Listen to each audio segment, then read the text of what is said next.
Welcome to my YouTube channel. नाज़रीन, मेरे channel को सब्सक्राइब ज़रूर कीजिएगा और वीडियो को एंड तक लाजमन देखिएगा। बहुत ही प्यारी वीडियो है। तरबियत औलाद के आसान फार्मूले।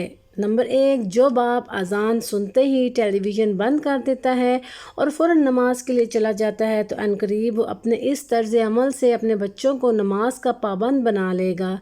नंबर 2, जो बाप घर में दाखिल होते वक्त पहले दरवाज़ा खटखटाता है और सलाम करता है और अपने बीवी बच्चों को देखकर मुस्कुराता है तो इस तरह उसके बच्चे भी घर में दाखिल होते वक्त इजाज़त लेना, सलाम करना और मुस्कुराना सीखेंगे।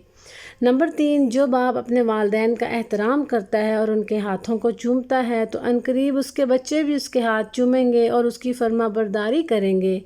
नंबर 4, जो बाप घरेलू काम काज में अपनी बीवी का हाथ बटाता है तो उससे उसके बच्चे भी एक दूसरे की मदद करना और बाहम तावन करना सीखेंगे। नंबर 5, जो माँ हिजाब, नमाज और तिलावत कुरान की पाबंद हो तो उसे देखकर उसकी बेटी भी हिजाब, नमाज और तिलावत कुरान की पाबंद बनेगी। नंबर 6, जो माँ बाप बाहमी इत्तफाक व मफाहमत के साथ ज़िंदगी गुजारते हैं, अपनी औलाद के सामने लड़ाई झगड़ा और आवाज़ बुलंद नहीं करते तो उनके बच्चे घर से मोहब्बत करने वाले, एक दूसरे के साथ उल्फत व मोहब्बत और बाहमी इत्तफाक से ज़िंदगी गुजारने वाले होते हैं।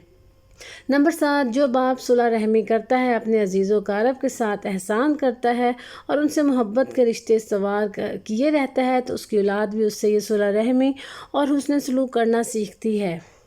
नंबर 8, जो बाप बाज़ उमूर में अपने बीवी बच्चों से राय मशवरे लेता है और उनके साथ बैठकर गुफ्तो शनीद करता है और उनकी राय का एहतराम करता है तो इससे उसके बच्चे भी बहमी गुफ्तो शनीद, बहमी राय मशवरा और मस्बत रवैया अपनाने की आदत सीखते हैं। जज़ाकल्लाह।